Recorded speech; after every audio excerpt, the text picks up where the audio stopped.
where our Global Reading Network is based.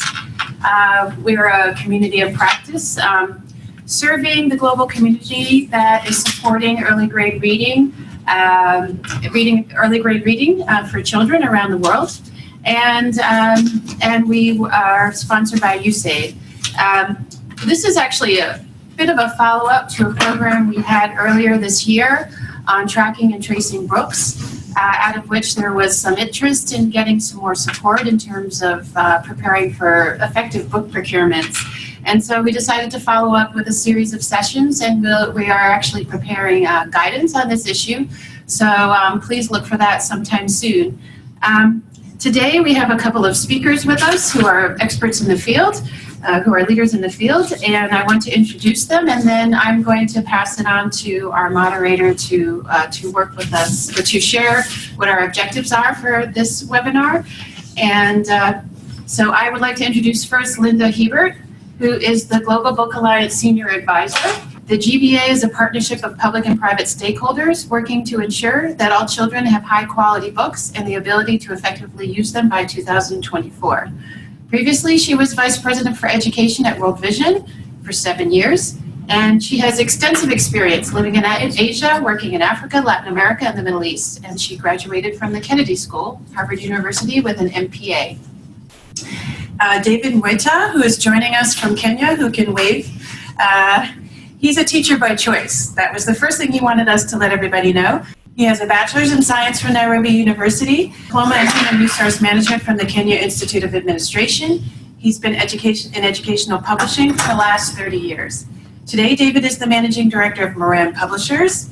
He's a former chairman of the Kenya Publishers Association, and he is credited with the development and launch of the first textbook policy in Kenya in 1998. David is the founder of the Nairobi International Book Fair, the National Book Development Council of Kenya, and the East African Book Development Association, and he was a member of the Kenya National Libraries Board for 8 years. Also joining me here in Washington, D.C. is Penelope Bender. She's the head of Global Education Services at Burda Education, an international publishing, printing, and distribution company. She came to Burda from USAID, where she was the lead for early grade reading, Goal 1 of the USAID Education Strategy, and the coordinator of the Global Book Alliance. Prior to USAID, she worked for the Hewlett Foundation and the Gates Foundation on the Quality Education in Developing Countries Initiative. Dr. Bender has worked extensively on education issues at the World Bank. She holds a master's in international education from Harvard University and a PhD in teaching, curriculum, and education policy from Michigan State University. And we also have joining us remotely Roel de Haas online. Roel has decades of experience working in various sectors of the book supply chain. He is CEO of blueTree Group, a social enterprise with the mission to enhance access to affordable quality books. He conducts country assessments and provides technical assistance in the book supply chain in over a dozen countries in Africa, Asia, Latin America, and the Middle East. Since 2010, he actively participated in events such as CIES, USAID Summits, Communities of Practices, and Global Book Alliance meetings to share his knowledge. Two moderators working with us today. The first one is Sofia Cozzolino. Sophia is an early grade reading specialist with extensive experience supporting book development and use in East Africa. She's provided technical leadership on the Rwanda Children's Book Initiative, a project that has transformed the indigenous publishing industry in Rwanda. And later I will introduce Anna Robledo, who will join us later in the middle of our session. So I'm going to turn this over to Sophia to share with us the objectives for the workshop today. Good morning. As Jennifer said, my name is Sofia Cozzolino, and I will be facilitating some of the discussions in today's workshop with these industry experts. I think our overall objective is to empower participants to support more effective procurements of reading materials. So we're hoping that these industry experts will shed some light on how to make sure that those procurements are efficient in terms of staff time, bidders time, and economical. So more specifically, we're going to have some sessions that will touch on how to understand the role of the major actors in the book chain and what their distinct responsibilities are. We'll also be discussing some criteria to consider when preparing your early grade reading materials procurement package, how to attract the most eligible bidders, And we'll also have a session looking at how to manage your RFQ and what some of those project management principles are. So without further ado, we're going to start by having Linda, who was already introduced, talk a little bit about the Global Book Alliance, what their objective is, and what some updates on their initiatives, particularly those that relate to procurement. Thank you, Sophia. That's a really good start to what we want to do today. I think this is really an important piece of work, especially for the Global Book Alliance. And it's a real privilege to be here with Dr. Bender and Roel and David as real experts in this field. The Global Book Alliance is a partnership of organizations that are looking to really tackle the entire book chain. We're very interested to fill the gap that is a shortage of books that is so severe across the entire globe that it's really going to take some innovations to solve this book chain. And I think this is particularly true in the procurement area. The book chain for us actually spans the entire process of developing books as well all the way to using books. One of the things that we are very interested in doing is really looking at the process of procurement. Why? Because we know that teaching and learning materials are really essential for learning, and they have one of the most important impacts on that learning process for children. And we also know that we have found through a feasibility study that actually Dr. Bender had initiated some years ago, that the major donors that are providing procurement and providing budgets towards government procurement of books, they spent millions and millions of dollars over the last several decades. But yet we still see a very severe short-term project approach. So donors are only doing that on maybe a one-year or annual basis.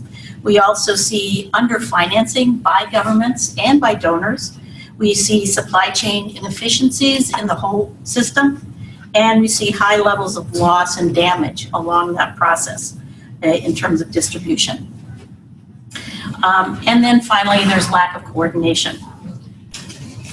When we look at the procurement process in the book chain, the entire book chain, we see those efficiencies, particularly in procurement areas of unpredictable demand, and that's a problem of data collection, inadequate budgeting, insufficient planning, small print run sizes, lack of transparency, use of uneconomical printers, inefficient book specifications, etc. So there are many, many problems that the procurement process is facing.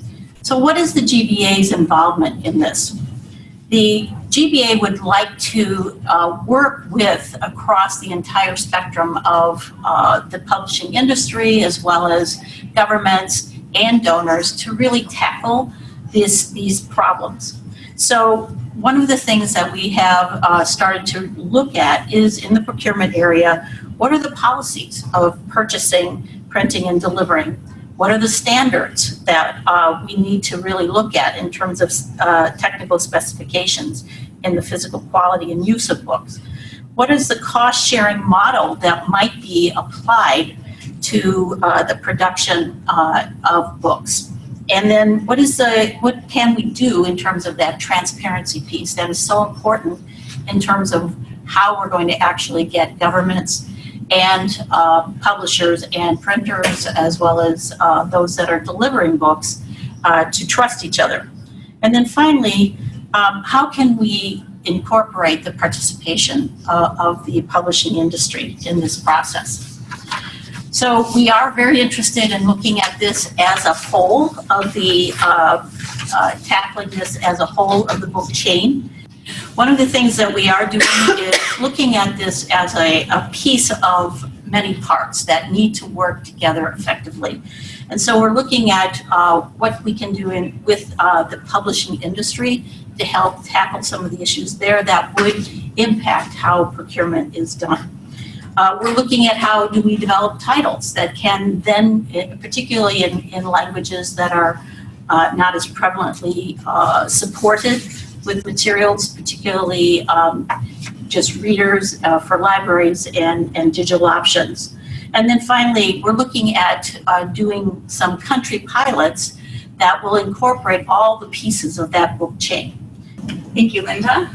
That was a great overview of the very ambitious Global Book Alliance and all the different moving pieces within that. So next we wanted to look at the book chain and who the different actors are and what their roles and responsibilities are within that. So we have this great diagram that shows you just a bit of all the steps that are involved in that book chain. And this isn't even comprehensive. We have other actors that are not displayed here, such as authors, illustrators, but it does give you a sense of how complex that process is. For a child to sit in a school and read a high quality book, there were so many actions that needed to have happened before that. So we're hoping that if participants can have a clear understanding of what the roles and responsibilities are of those actors in that process, you'll have a better sense of how to engage them throughout. So we're going to go back again to Linda, who's going to explain to us a little bit about what the role of Ministry of Educations and donors are in supporting that book chain in terms of early grade reading materials. Great, thank you so much. So we wanted to, I was asked to look particularly at the government and donors specifically to what are those main roles that they play in the whole process of procurement.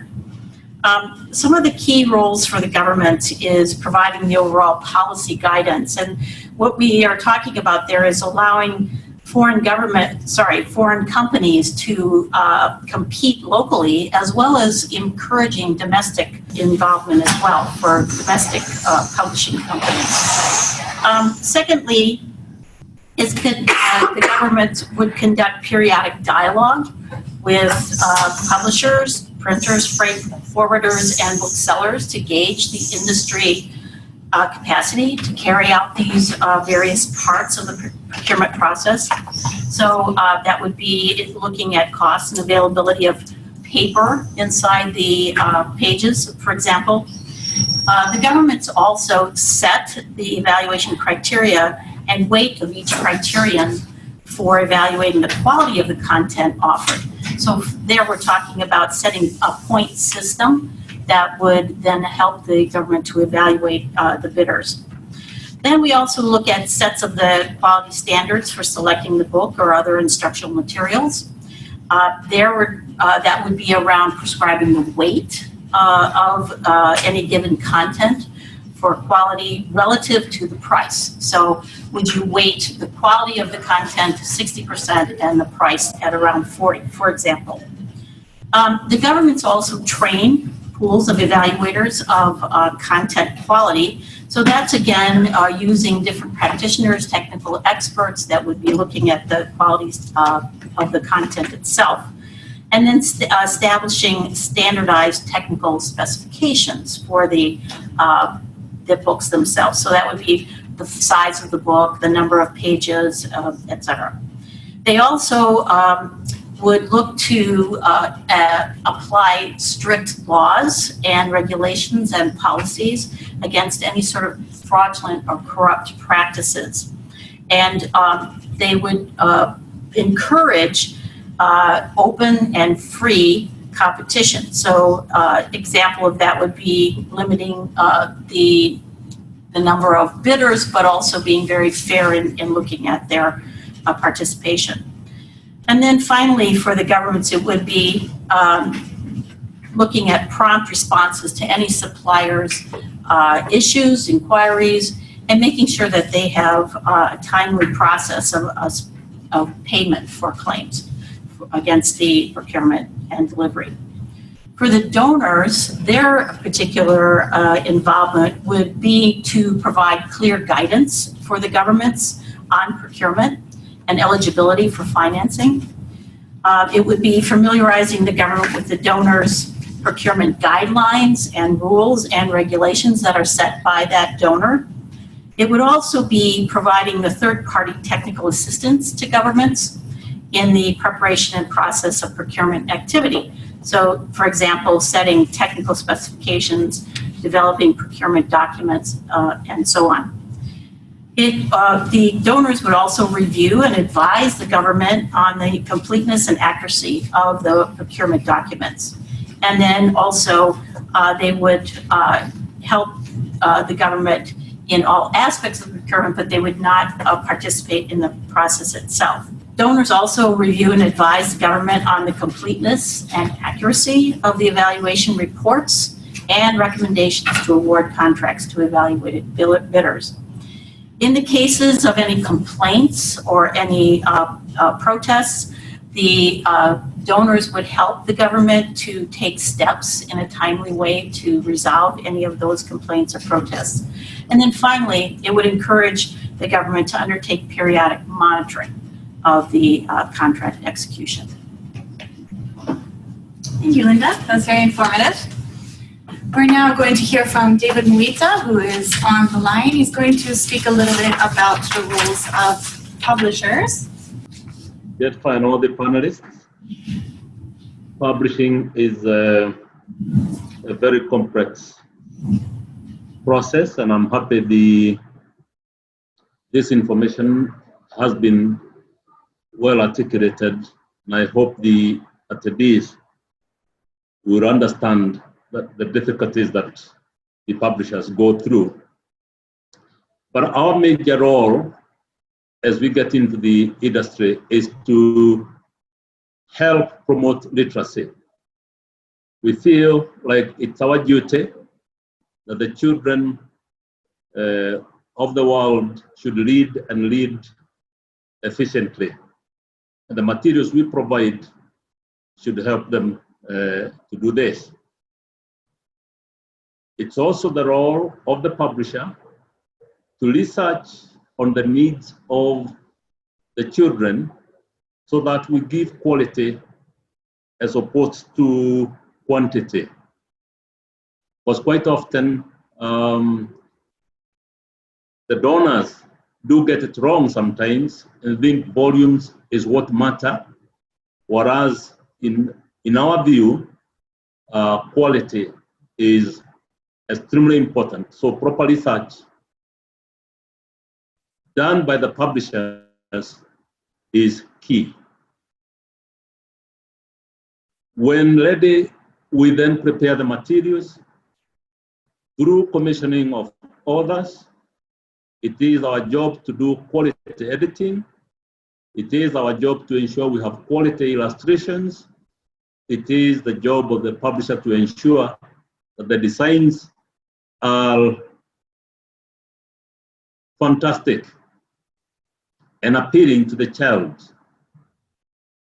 It is our job also to take the level of the child, knowing their level of understanding, knowing their limitation on vocabulary, so that we can grade the materials according to age or according to the child's ability. It is the job of the publisher to ensure that the materials so developed are marketed and distributed widely so that they reach the majority, if not all, of the deserving children. The publisher has a duty to reward the authors of the materials that they publish through the contracts that they sign, by paying their royalties on time, by protecting the copyright of the authors, and by overseeing that the materials, if selling outside their area of jurisdiction, then sub-rights are sold and paid for by the users in other countries.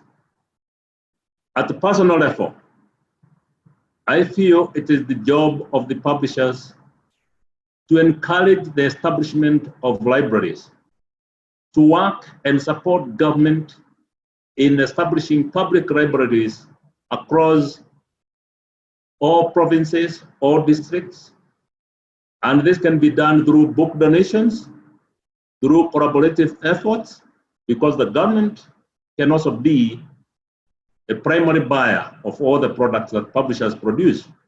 So it is our duty to support the development of libraries. Otherwise, it's useless to think we can only publish books and put them in schools that may not have established libraries, may not have proper storage facilities, and therefore the books will have a very short shelf life if not properly put in libraries that will ensure that the books will last longer in the market than is presently the case. There are many other roles that we can talk about that we need to do, but some of these can be discussed as we get along or through any specific questions that the attendees and participants would have. Thank you. Touched on some interesting points around book development, but also some of the responsibilities of publishers to stimulate demand for the books that they're producing. You also talked a little bit about distribution of the materials, which can also be done by a distributor. So now I'm going to hand over to Penelope, who's going to talk to us about the role of printers and distributors in the book chain. All right, thank you. Good morning, everyone. Good afternoon or good evening, wherever you may happen to be. Before I talk about printers and distributors, I just wanted to underline again the point that publishing, printing, and distribution are really separate industries, and they all have different roles in the book chain. Sometimes they work together, sometimes you might find two companies under one roof, but they really are separate industries. They require separate skills, separate equipment, different kinds of machinery. So when you're thinking about procuring, obtaining materials for early grade reading programs, you need to keep in mind that they are distinct actors. So I'm just going to touch quickly on the role of printers and then the role of distributors. So as printers, we work in four main areas: pre-press, printing, finishing and binding, and pick and pack. In pre-press, we take a look at your files and we make sure that the files are ready for large-scale printing. It's very important that the text, the artwork, the layout all be in good shape when we originally receive the file, so that when it's reproduced, they're reproduced multiple times at high speed, you get the kind of quality that you want. So we work back and forth with clients and with programs to make sure that the files look the way they need to look. And we always then provide proofs. Proofs can either be hard copy or electronic. I encourage you to try to get hard copies of your proofs. It's a much better way to review. Of course, it does take time, and we'll talk about timelines a little bit later. It takes more time to transmit a hard copy proof than an electronic proof, but it gives you a better sense of what you're getting, and I think it gives you more opportunity to correct any errors you might find or any changes you decide you want to make.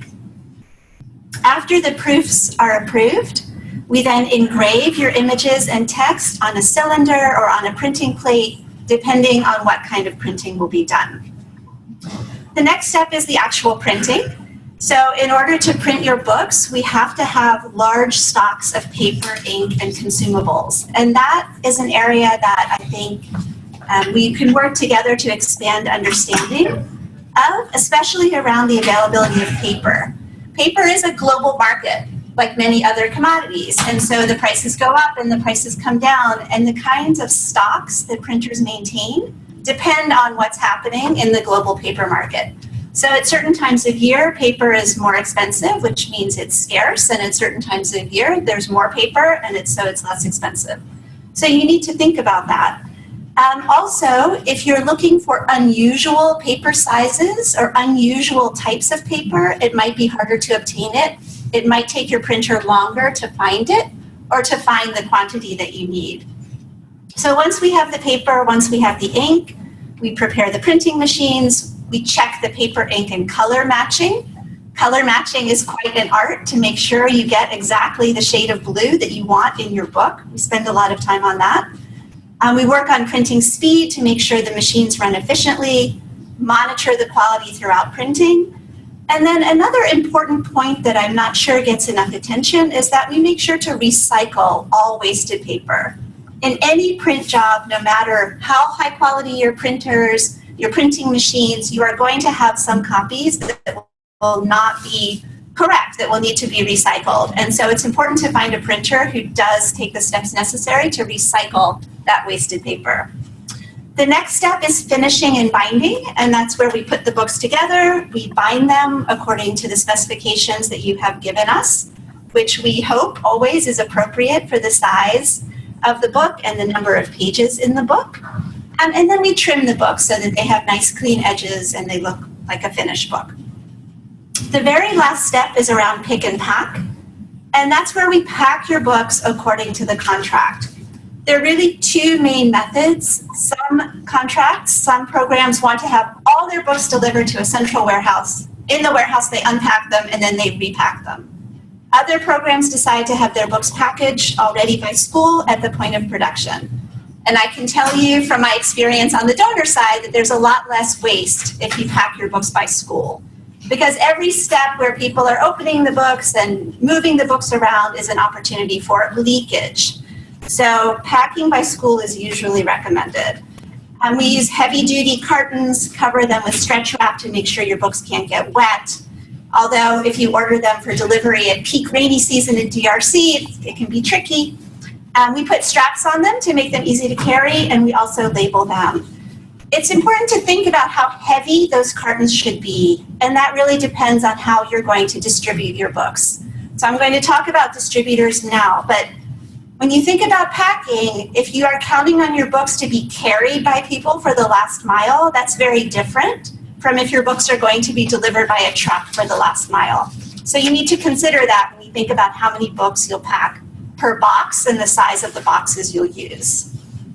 We just found an order where they want 1,000 books per box. You can imagine those are huge. They're not going to be manageable by a distribution system that relies on canoes or donkeys or people. Those are for trucks. So moving into distributors, there's three main ways of distributing books. We do air freight, we do sea freight, and we do overland freight, usually a combination of those. Air freight is obviously much, much more expensive. We usually run into air freight requests when things are delayed, people are running late, you need the books right away, and so we do air freight, but it is much more expensive. And the other issue with air freight that Anna and I were talking about this morning was that the volume of books can make it very difficult to move them by air. Airplanes only have a certain size, books are very large in volume and very heavy, so you may end up needing more planes than the country actually has. So sea freight, if you can manage it, coupled with overland, is the way to go. We also work on pre-shipment paperwork. That helps us avoid delays. We palletize the books so that they can be moved by trucks and other kinds of equipment, offload the books, move them through customs, which as a program in country you can greatly facilitate by working together with us for customs. If we have to warehouse your books, we will warehouse them. Again, that's another opportunity for books to go missing. So if possible, you want to move them quickly out of the port or out of the point of entry onto the schools. We deliver to the final delivery sites, whichever ones you may have stipulated. We do a lot of tracking and tracing to make sure that the books get to the site when they're supposed to get there. So we can print barcodes on books, we can print QR codes on books, we can use less technical methods of tracking and tracing them, but we do make sure that your books get to where they need to go. We get the paperwork back to you, and probably the most important role of the distributor is to solve problems. So unexpected things always arise. It rains earlier than it was supposed to rain. The truck breaks down. The barge doesn't come when it's supposed to come. So the distributor is on the ground solving those problems and making sure that the books get through. And then, of course, at the end, we make sure that the containers and the pallets and everything else that came with the books gets back to where it needs to go. So I'll stop there. If there are any questions, I'll be glad to answer them afterwards. Great. No, yeah, it's very interesting, and I'm sure it's generated plenty of questions. So if you want to begin sending those questions in the chat section, we're actually going to take them after the next session, and then we'll have quite a few more to address. So next up, I'm going to hand over to Ana Robledo, who is a research analyst at RTI International. She is a lead expert on book chain management and production of early grade reading materials. Ana has worked in the children's publishing industry for more than 10 years in Latin America. and she's been working in international education for more than 5 years. So I'm going to hand over now to Anna to take my seat here. Thank you, Sophia. Hey, everybody. All right, so now that we've seen what a complex process this is and how many different actors participate in the book chain, we thought we would let Roel de Haas walk us through some of the criteria, implementing partners and ministries of education as well should keep in mind when preparing on early grade reading book procurement. So take it away, Roel. Hello from the Netherlands. The consideration when we're thinking about early grade reading procurement. One of the things that the person in charge of procurement needs at least to have some basic knowledge, printing, logistic, taxes, and import process and regulations. The person in charge of procurement should be able to evaluate and validate the printing capacity and the logistic timelines of suppliers. We just heard also from Penelope that timelines in the whole process from printing, distribution, and procurement, printing, and distribution is a very, very key topic in almost the whole process. And the timeline is defined by the end user. Means when does the school start? When do we need the books in those classrooms? If we look at books, the main cost driver for books is paper. If we produce books in large volumes, the percentage of paper is around 50%. Also, when you look at paper, there are different paper types available, which might have price variation of plus or minus 20%. But as already mentioned, it is a commodity, so we have day-to-day prices in the world market. In the RFQs we see in the market is that there should be more protective RFQs and contracts. If we don't deliver in time, if there are not enough books in time, or quality, or timeline issues, it should be mentioned in the contract, and there should be some punishment if you don't deliver in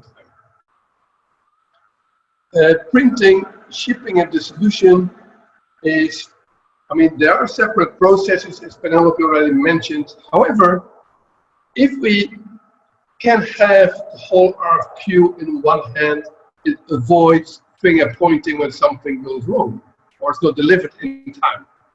Also, due to these very tight timelines, the printing, packaging, shipping, and distribution, whenever it's in one hand, it's much easier to control, to communicate.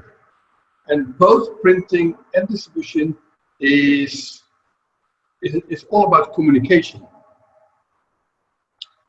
The technology used in RFQs is not always mentioned. When we have books, we can do saddle stitch, PUR, section shoeing, but it has a large influence on timelines. And last but not least, the distribution schedule list should be complete, detailed. Which schools, how many schools, where they are, so that at least the supplier can deliver the right bit to the vendor. Thank you. So this is a great starting point for a discussion, and we would like both Penelope and David to give some comments on their perspectives as the publishers and the printers. I'll let David begin with comments from the publisher's perspective, which comes first in the book chain. I would like perhaps to comment on the issue of distribution.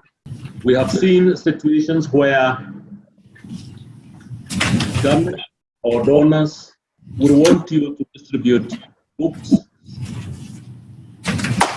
but you are not provided with detailed information about the recipients and the quantities each recipient should have. It makes it very difficult for you to do a good job. We also have situations where, and I think there should be a consideration, even when awarding tenders, procurement, when procurement is being made, we've known situations where it is extremely difficult. The telling is extremely difficult on the ground. Areas where there are no roads, leave alone the rains, there are no roads whatsoever, and books have to be delivered to the door. It's a major challenge to the publishers. Security is something that has not been addressed. And whereas it is so easy in some parts of the world, it is very difficult in some parts, in other parts. Even in a country like Kenya, it is very easy to reach every corner of the central highroads. Very easy to get a few places in the Rift Valley, but you can have real difficulties in getting to the north or distributing books in schools in the northeastern region bordering Somalia and Ethiopia, risking both life and the books themselves. But it has to be done, so people have to look for a solution. When that is there, I think these are considerations that should be made when procurement is being made so that provisions can be provided. The publisher has very little resource in terms of money. It's normally assumed that publishers make a lot of money, but our margins are relatively very small. And those of us who are extremely patriotic, indeed, we almost work for free. But that said, it is necessary to assist the publisher from the word go, give them assistance so that they are able to develop quality materials. And let us provide materials that are probably indigenous, not materials that are prepared elsewhere and brought into the territory. So some of the few things I would say for now, others will probably come in as we continue. Thank you, David. I'll let you respond, Penelope. All right, I'm actually going to talk a little bit more about procurement. I certainly agree with all of David's comments on the issues around transport and also issues around security. That's a very important point. We work in a lot of places where security is important. So I would just like to underline again that when you're thinking about textbook and TLM procurement in general, you're really looking at three different functions: publishing, printing, and distribution. And you need to make a decision about whether you're going to package it all together or in separate contracts. I kind of think about it in terms of whether you're going to hire a general contractor when you renovate your house or whether you're going to hire separate tradespeople to do separate activities. Sometimes it's good to have a general contractor. You might have less headaches, but it's going to be more expensive because they will charge for the oversight. And sometimes you'll hire individual actors who will work, for example, just on printing or just on distribution or on a combination. So it really depends on the situation where you're working and what kinds of companies are available to do the work there. I will tell you that from reviewing prices over the last probably 10 years, you will definitely get lower printing prices if you do international competition. There's no way around it. Your national actors will compete, your international actors will compete, and the more people you have involved in competition, the more the prices will come down. So if that's what you're looking at, if that's one of your goals, you do want to do international procurement for your printing. Publishing, I completely agree with David. It's a completely different enterprise. But for printing, international will lower the prices. So when you're thinking about procurement, you're thinking about three main goals. You want multiple high-quality responsive bids, you want your procurement process completed on time, and you want your contracts executed correctly and on time. So to get high-quality responsive bids, it's very important to publicize that RFP or RFQ once you get it done. You need to make sure that everyone knows about it. And one thing I can tell you is that a lot of these RFPs and RFQs are actually quite difficult to find. Sometimes they're just on one particular website, sometimes they're published in local press, and sometimes they're on big international websites, which makes it easy.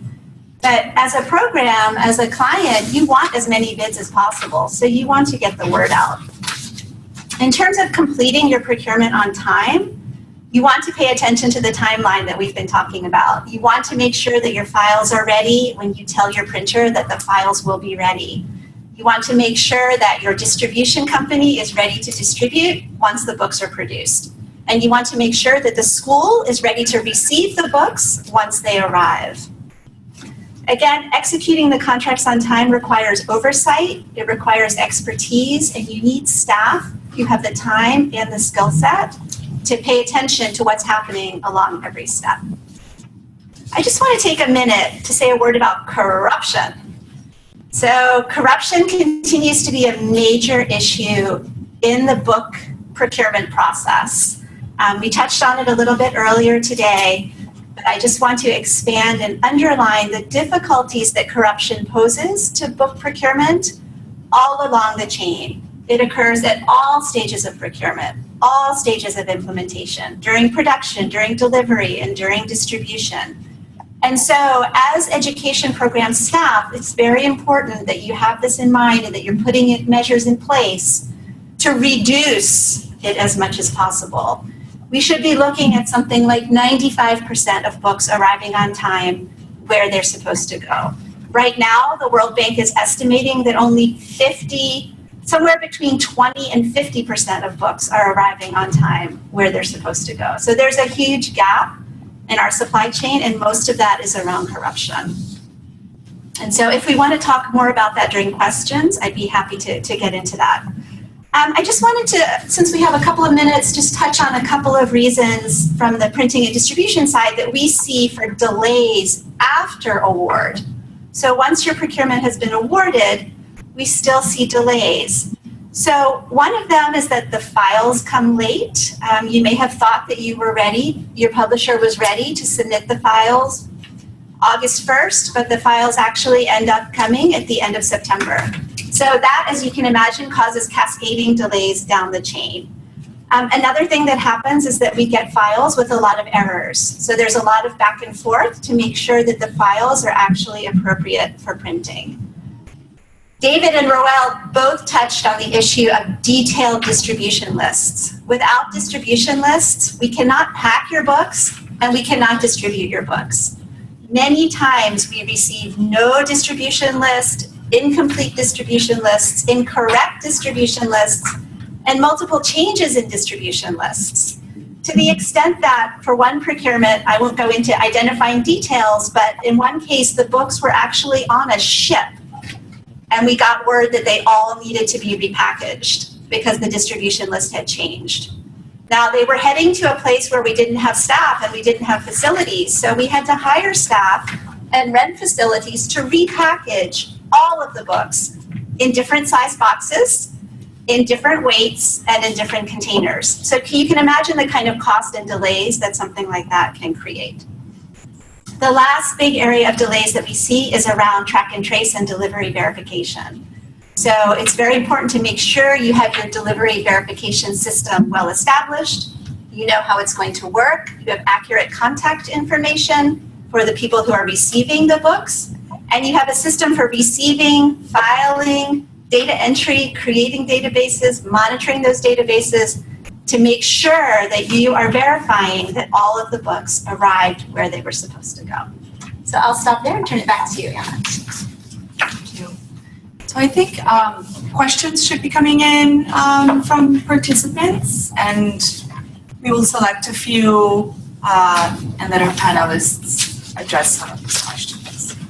Do Do you have any tips for building the capacities of procurement department staff?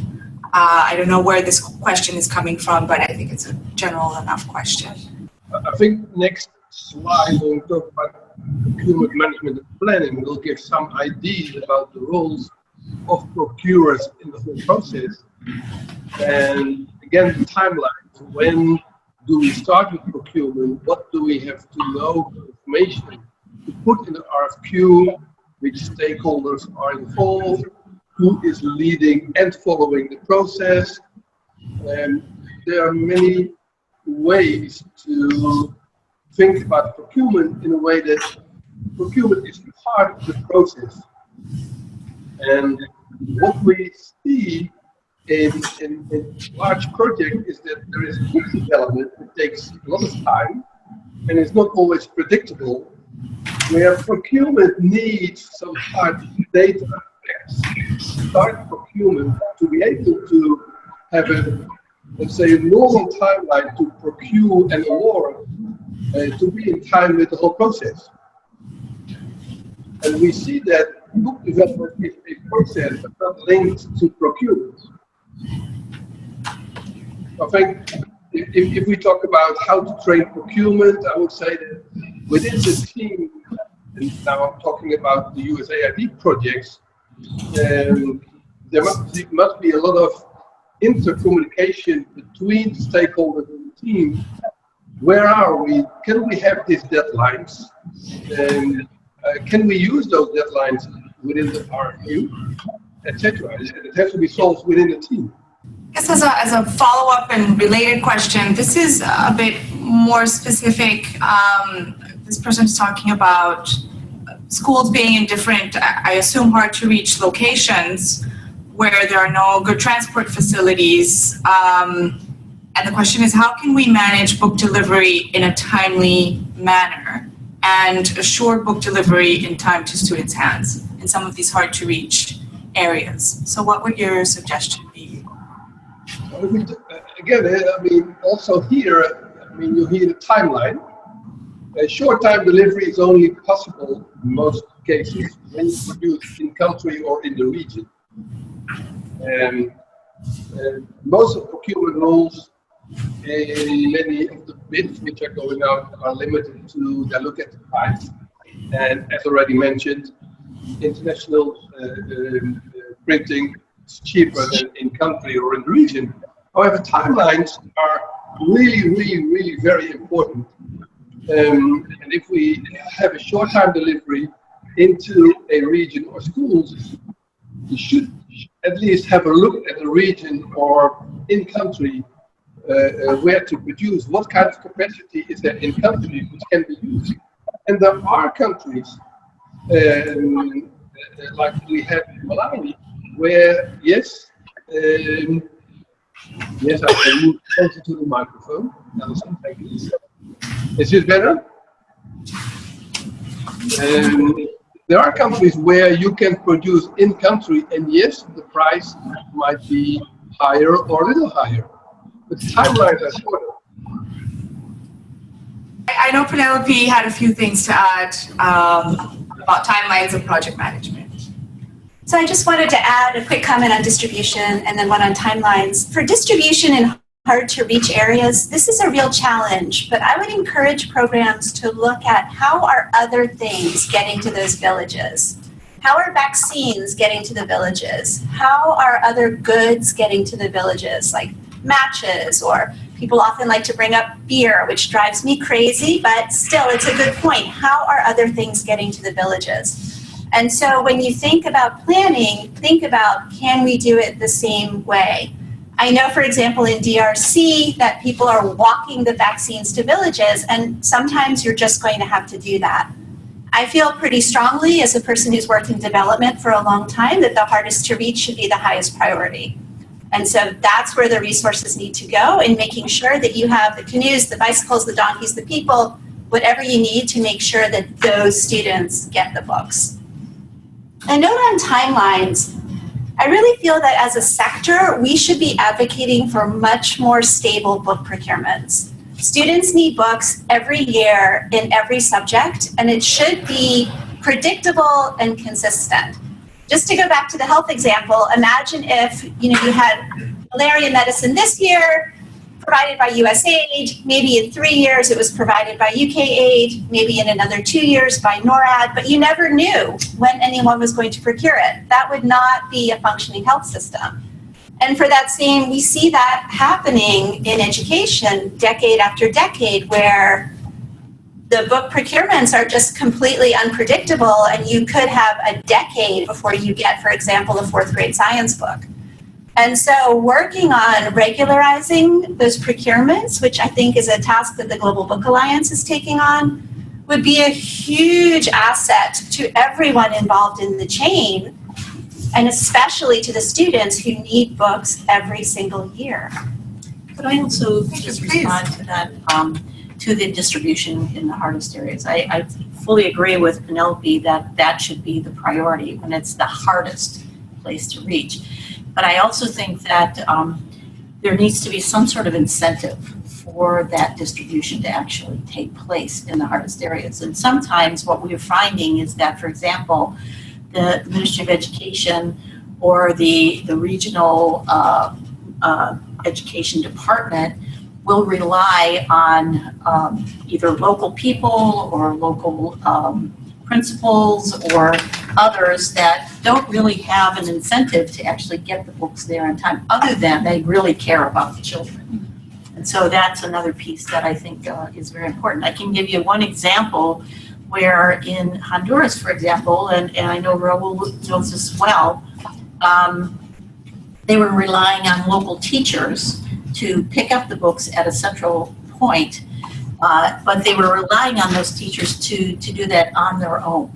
And so that's very difficult for a local teacher to pay for their own bus ticket to go to the local area, to the regional area to pick up. So those are some of the things that really inhibit that distribution. So reimbursing, in a way, would be the incentive. Yeah. Makes a lot of sense. Thank you. I don't know if we have time for more questions at this point, or if we should move on to the next section. There are no more questions on the chat. There is one more question, and hopefully David can get us started on a response. So the question is, the role of booksellers has not been touched upon. Could you please explain when they would play a part in this procurement process? Thank you. The Kenyan experience is very unique because over the years, the booksellers have been the publishers' distributors, a role that we have appreciated. Indeed, it's because of what the booksellers across the country do that we've been able to reach difficult areas. But when you have a donor or government that will sometimes insist on sourcing direct from publishers and then dictating that publishers deliver to the door, it cuts off the bookseller, which is not a very, it's probably a cheap way of the government to get the books where they want them to go, but it kind of denies the bookseller the chance to sell the books on the ground. It also denies the publisher the kind of assistance we have had from the booksellers before. And this perhaps is not very healthy.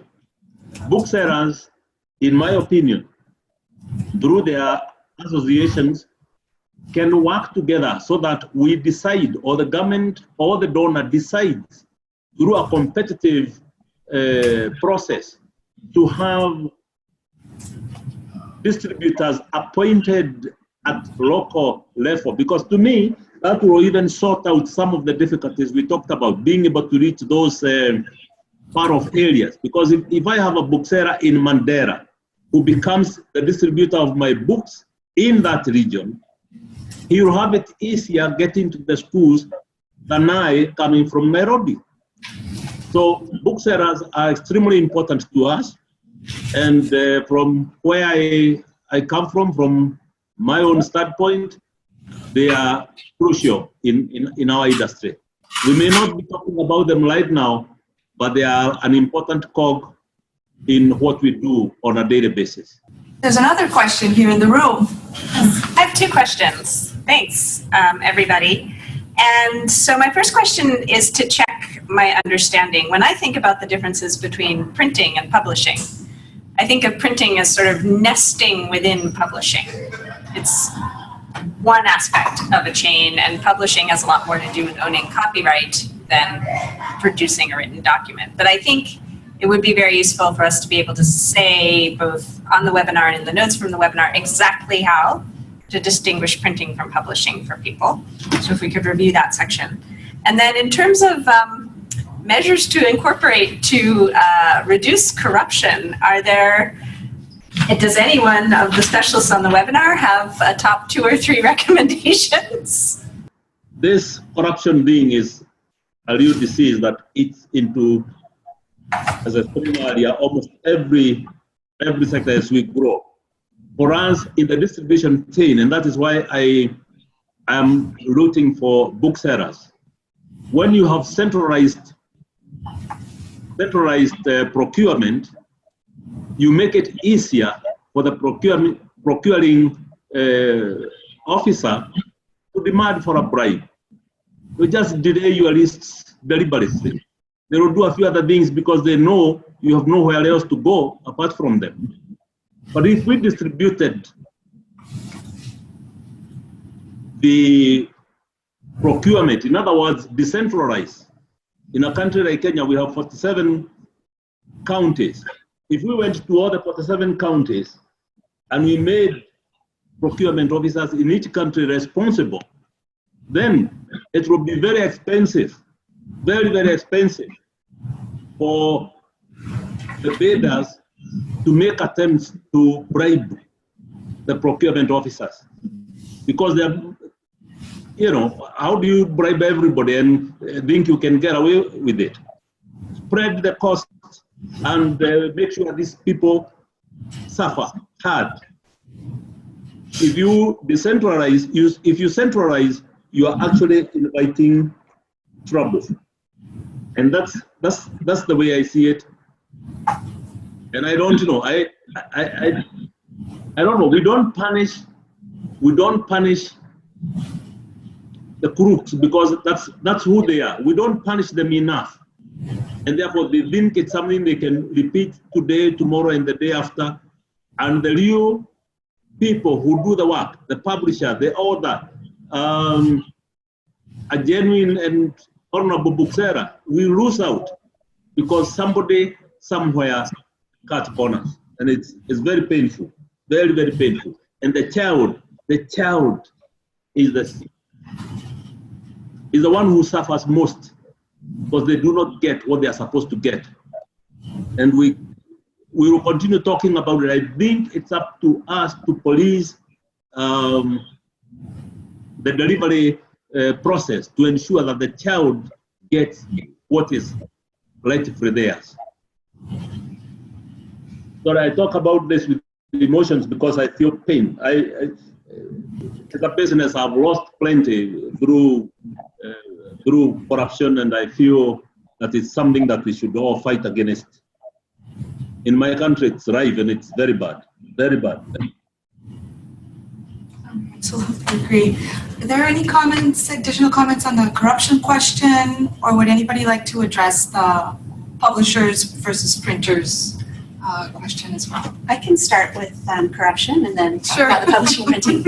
It's hard to come up with the top 2 or 3 tips to fight corruption because there is corruption, as David was discussing, at every stage and every step. And since moving to the private sector, I can tell you that I've seen new kinds of corruption that I never even imagined could possibly happen. So it's rough out there. But I managed to come up with the top 3 or 4, and I have others that I can share. During the procurement process, my #1 tip is to have public bid openings. The World Bank does this, USAID projects do not. Everyone who bids on a procurement should have the right to be there for the bid opening, and the prices should be recorded at opening and distributed to all of the bidders. It should be a transparent process. for publishing, you should make sure that the authors are not government employees. The people approving the manuscripts should not be the people who are writing the manuscripts. And they should not be in their families, or there should be no link between the people approving manuscripts and the people who write them. In terms of printing, I strongly recommend completing pick and pack at the production site so that the boxes are sealed, strapped, and labeled at the point of production before they're delivered or distributed. And then for delivery and distribution, using QR codes and barcodes to track and trace the books. And then every program should be doing a post-delivery verification audit of a sample of the deliveries by an independent entity. This happens all the time in the countries where we work for other goods that are distributed in country. It does not happen for books and other TLM. So those would be my top tips, but I have about 20 more that I could share, and I see new kinds of things every day. In terms of publishing and printing, just to put it really, really super simply, with apologies to David, publishers create the books. Publishers do the amazing intellectual and artistic and creative work of making beautiful books with great content that children will learn from in all kinds of ways. That is the role, the completely irreplaceable and very important role of publishers. Printers take that book and make it a physical object. So we take that file and we put it on usually big machines and we produce millions of copies of it.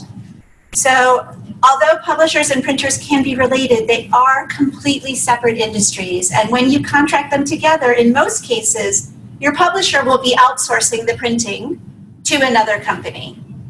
Just like when you have a general contractor, they're going to outsource the electrical work to an electrician.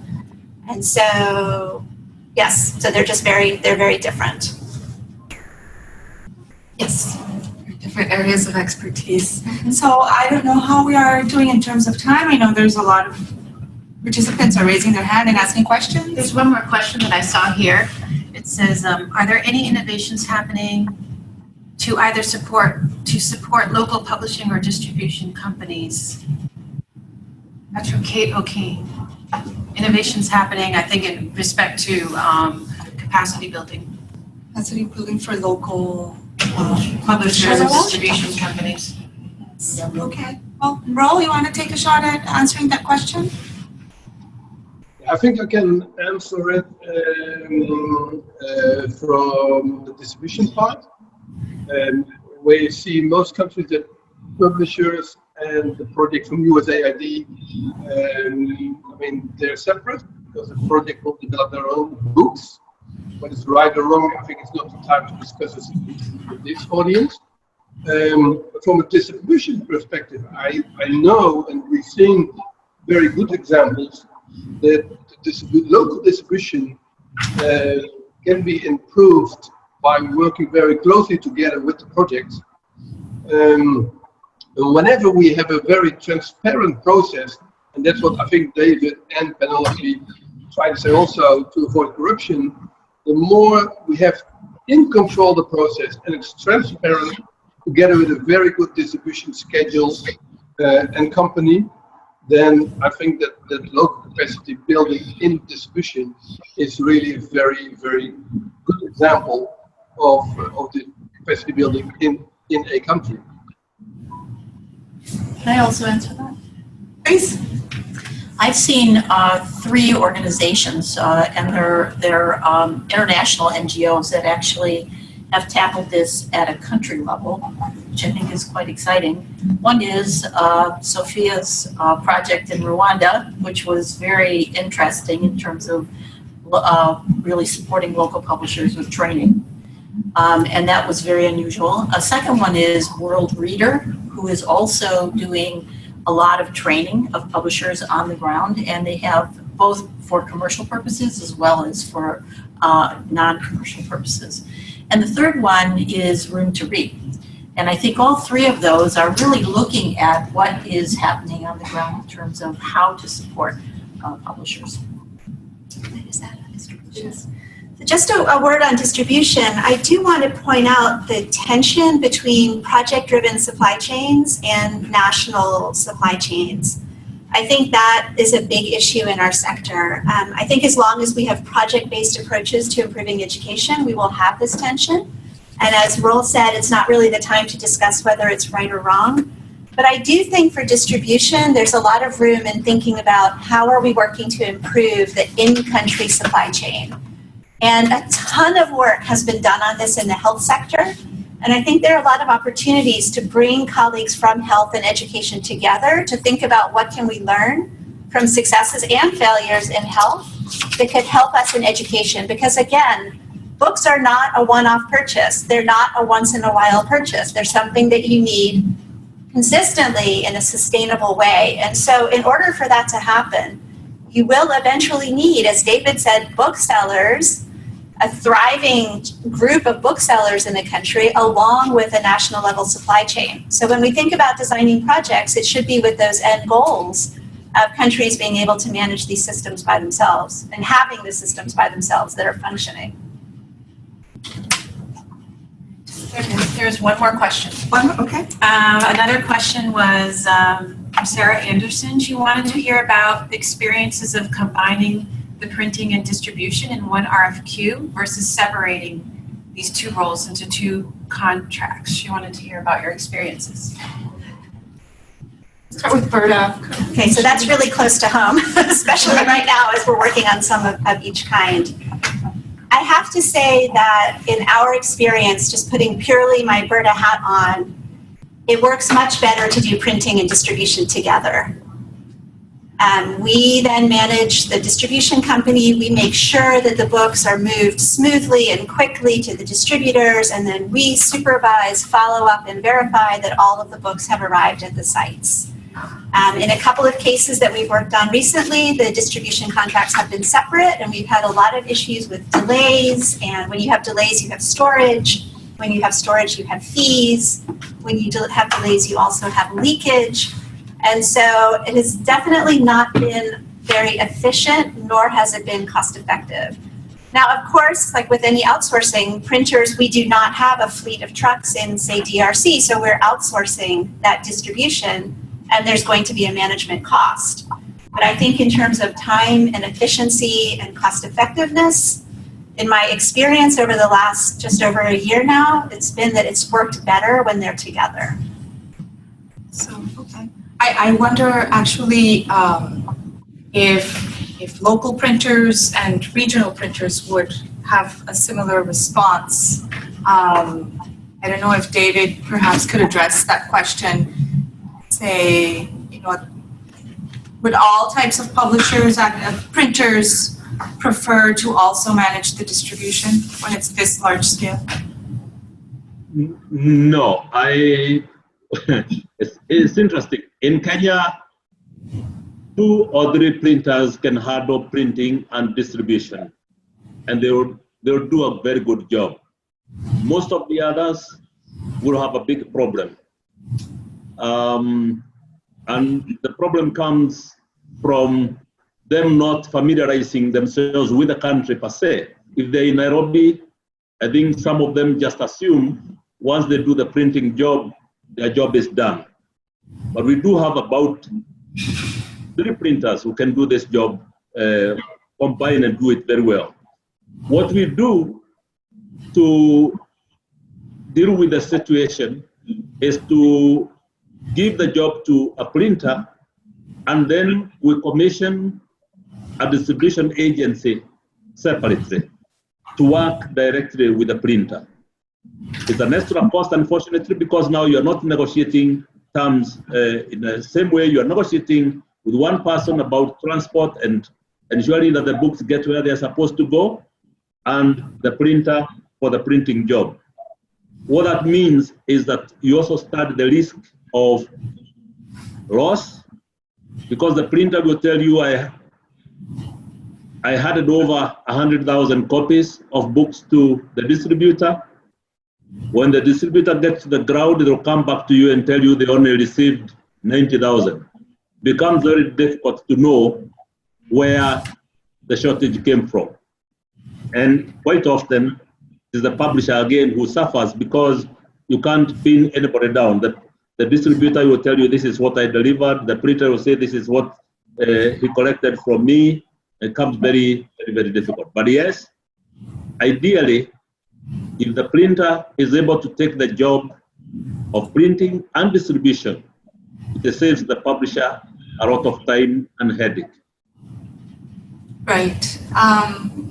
So I would think also addressing the issue of understanding the context, each country, the capacity of national printers, how close you are to regional printing plants, and what is the preferred scenario between printing internationally, regionally, or at a national level, and doing a capacity assessment. I know we have just a few more minutes in this segment, so I would like to let Roel speak a little bit about capacity assessments of printing in different contexts.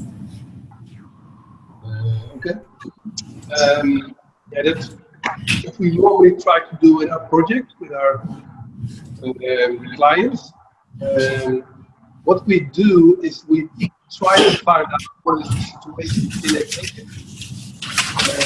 What can we achieve if we can start up a collaboration between projects related to the government and the private industry?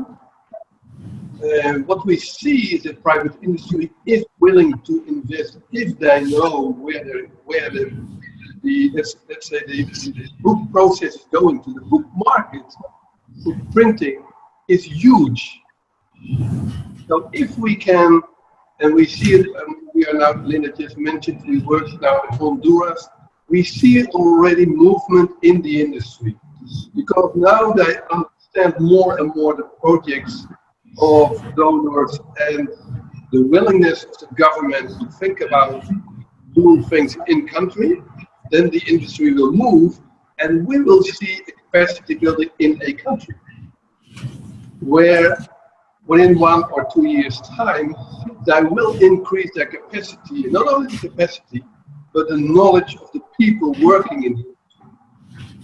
They have more employment, they do workshops on all kinds of technical issues, and they learn how to talk and discuss projects with the customers. We've seen many local printers who are really, they have no idea how to address a bid, how to make tender documents, how to work together with large companies. So I think that is really a challenge for projects and countries to build this local capacity. It does not mean that all projects can produce in the country where the project is. Sometimes the demand of the project is just too large for local capacity. But I think it also, if we look, we just spoke about, we heard it many times, about timelines in procurement, the timeline to get the books in school in time. If you can produce in country or in the region, then timelines are much shorter. So I think it's a very good challenge for all those projects to develop the. Thank you, Roel. So now moving on, I know, I believe it was Penelope mentioned how it's hard for printers to find RFQs that have been released. So the next segment, and I'll hand it over to Sophia, is about key principles for attracting bidders. Thanks, Anna. Hello again. So I know a lot of the issues have already come up, and Penelope touched on some aspects of timelines, but we know that problematic procurements or failed procurements is one of the most common causes for delays in projects. And I'm sure many of the participants have experienced that. So we wanted to talk about some of the key principles for attracting bidders. Because we've already touched on a few, I'm going to leave it kind of open and start with Penelope and ask her, from a printer and a distributor's standpoint, how can projects attract the highest number of responsive, competitive bidders who are submitting quotes at or below industry norms? What are some kind of top tips that you can give us? All right, let me see. So we really do see quite a lot of difference in the number of bidders on different projects. Sometimes in one country there will be over 20 bids, and in another country you'll only have 2 or 3. So there is a huge difference, and you can point to quite a few things that make that happen. It's not just a mystery. So the first one, in the countries that tend to receive more bids, is when tenders are very reliable. Everyone knows that the tender in country X is going to come out in June, 6 months before they need the books. This happens every single year. Everyone knows and everyone is ready to go. The second important point is that those tenders are also very well advertised, as you just mentioned. Everyone knows about them. Everyone can get the tender documents. You know, in some countries, you have to actually go to the Ministry of Education in the country and pay a particular person to get the tender documents. That can make it very difficult for a company to compete. And when companies are thinking about whether they want to compete, they're thinking about how much is it going to cost. Just as I'm sure implementing partners, when they decide if they want to bid, they're thinking about what will the costs be of the bid. It's the same thing in the private sector. If we have to fly someone far away and have them stay there several days to try to track down the person in the ministry, it's less likely that we're going to bid on it. Another important issue is around the size of the tender. When tenders get very big, there's a smaller number of printers that are able to bid on that tender. And the tenders also tend to get caught up in a lot more review and oversight processes, so it takes a lot longer to award the tender. So better to keep the tenders manageable and have, you know, a couple than to have everything in one giant tender that people can't apply for. Another thing that's very important, and I kind of want to plead to everyone out there, is to communicate with the bidders. You need to have a time for questions. The responses to questions need to go out to everyone. There needs to be a reasonable amount of time to prepare the bids after the questions are answered. And then as the procurement process continues, you need to communicate with the bidders. You're always asking bidders to have bids that are valid for 60 days or 90 days. It's very rare in our experience that our awards are made during the 60 or 90 days. So we're always wondering, should we extend the bid validity? Should we extend it? Is this still happening? Is it not happening? Communicate with your bidders and they'll be more interested in participating in the projects. And then the very last, but perhaps the most important thing, is to ensure that the process is transparent. If companies spend resources to bid on a project, if they find out they're the lowest bidder and they don't get the contract, or as it often happens in USAID projects, they don't find anything out, they just hear 6 months later that, oh, someone else was awarded the contract, they're less likely to compete to submit an offer again. I'll stop there. How about technical specifications? Do you have any advice on how to include technical specs that likely attract more bidders? So I think on that, the most important thing is to have correct technical specifications. We're not going to get into all of the details today, but I know that USAID has produced several resources that lay out, and blueTree also has produced resources that lay out what technical specifications should look like.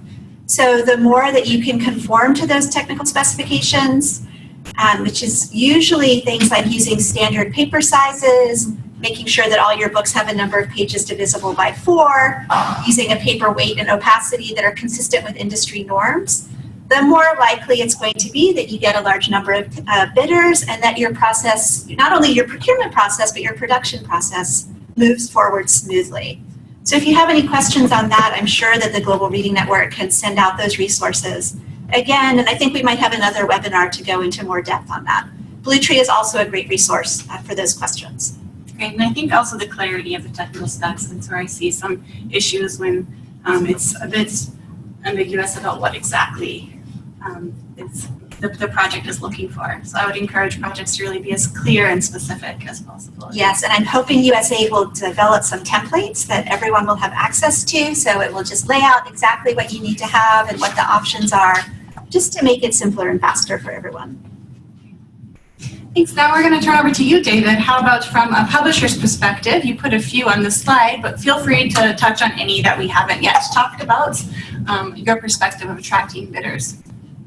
Yeah, I'm happy with what you're saying because some of the issues I had have already been addressed. But yeah, think about, as I said, issue transparency. Is that the issue of knowing exactly what the procuring authority wants? Because when you don't know, then you don't know what to do. And you don't know what to provide. You cannot give any information. So the instructions must be clear. How about also, if it is me you want to talk to, if you want to single source, talk to me. But don't ask me to give you impossible discounts, knowing clearly that I can't afford. Forcing me literally to give my products for free is not good enough. I think as much as we want to give the child a good product, I think I need to feed my house. I also need to clothe myself. It's fair if we can say that price should not be preferred to quality, because quite often again we emphasize on price, the lowest bidder, etc., versus the quality of the product. I think the content that you are buying should be given more value than the what would I call it? Than the cost of the final item. Let it be noted, for example, in many countries, Africa being one of them, and Kenya being in particular, there is no paper industry. So all the paper that could be used in printing books is imported. And when you import the paper, it arrives here, you print the book, it's going into the market, there is VAT on it. The final cost is bound to be higher than if the same book was done in India or any other country. But even if you do the book in India, the moment it arrives in Nairobi, you still pay VAT. And therefore the Kenyan book becomes less competitive than it would be elsewhere. Whatever we do, let's think about sustainability. And to me, sustainability will not happen if the local publisher, if the local bookseller, if the local printer is ignored. So perhaps some kind of subsidy should be considered when you're thinking about support of the local publisher or the local. So when it's an international bidding, let it be understood, as I said, that the Indian publisher would be exposed to easier paper, cheaper paper, more abundance of the paper.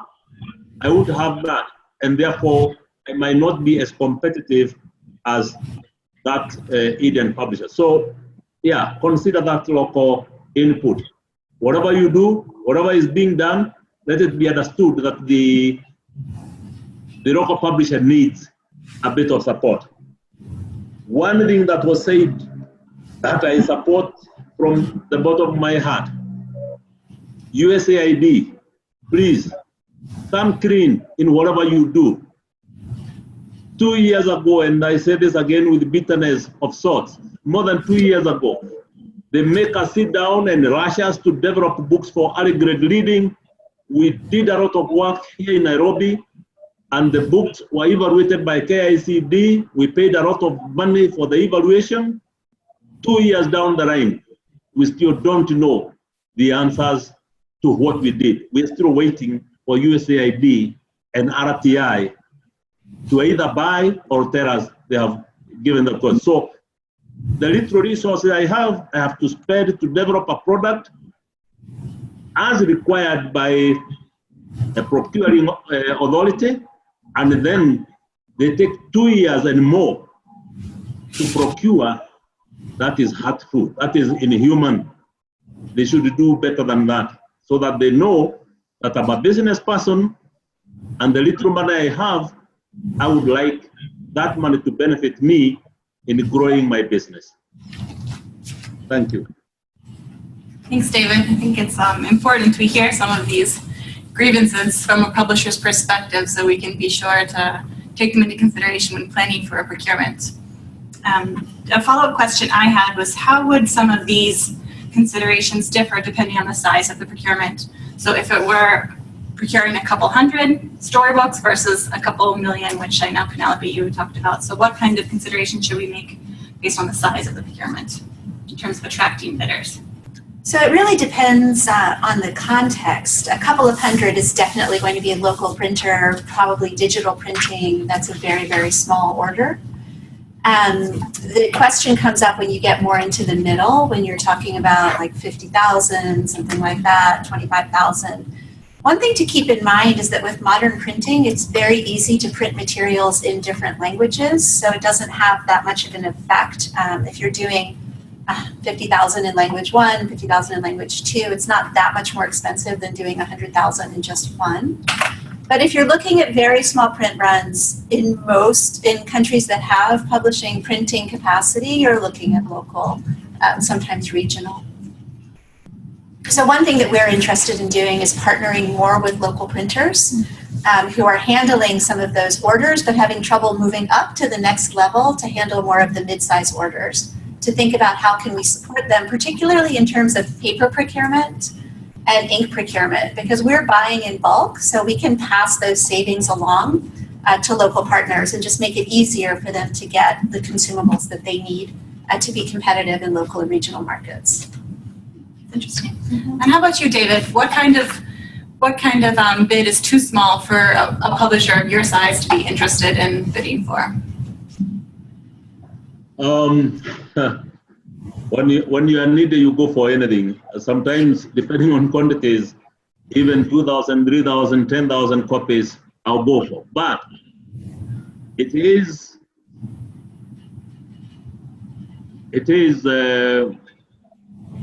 very important that if you have a situation, given the number of children we have in the country, if you're talking of anything 50,000 onwards to orders we were getting from the government recently of 1 million copies, that becomes very, very attractive.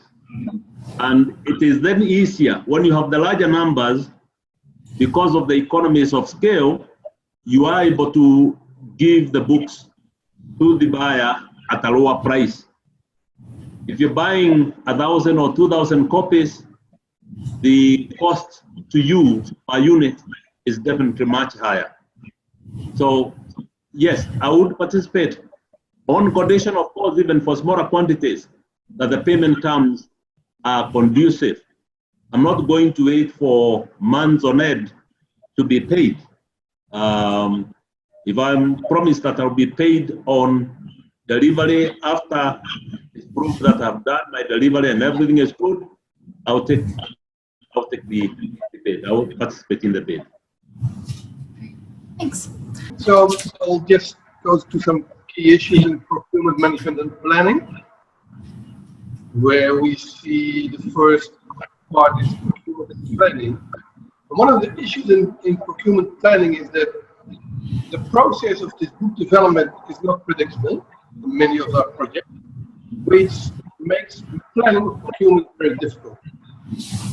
And the other side is that whenever we start early with procurement, we have more time, and we need this time in the whole process. So in this procurement planning, we need to say, okay, what type of quantitative quality of materials are needed? Most of the time, we don't know exactly how many. Is that a problem? I don't think so. I think we should go ahead with the RFQ, but we see in both stages, at the end, there will be changes. Who is responsible of tasks, activities, and timelines? Who's in the lead? Who will manage the process from procurement until the books are in schools? Then we go to a bidding and development and publishing of RFQ, RFP, request for proposal, or request for quotation. I think with this item, there are many RFQs which are not complete. it should be addressed that there are so many issues that should be in the RFQ, and that really it gives you a throwback, because you will get a lot of questions which has to be answered. A lot of time is taken into this answering of questions which should be addressed already in the RFQ. Then you will receive proposals and bids. We'll evaluate them with a team, get an opening procedure. You will find out that offers which are not correct should be eliminated. And then we have the technical aspects. And what is the most important in this RFQ? Is it price? Is it timeline? I mean, it's not only price, as David already mentioned. Price is a part of the whole thing you deliver, the book you deliver. At the end, you'll take a decision, and you have to communicate. Communicate as early as possible with the supplier. Make the supplier part of your team. Make a contract, develop and sign, and manage the relation between the buyer and the seller. It is not that I buy a pencil, I go home and I can write with a pencil. The supplier is part of the process. It will guide you from printing until the book is in the school. But a very important part of the process. Then make sure that the performance of both parties to the procurement meets contractual requirement.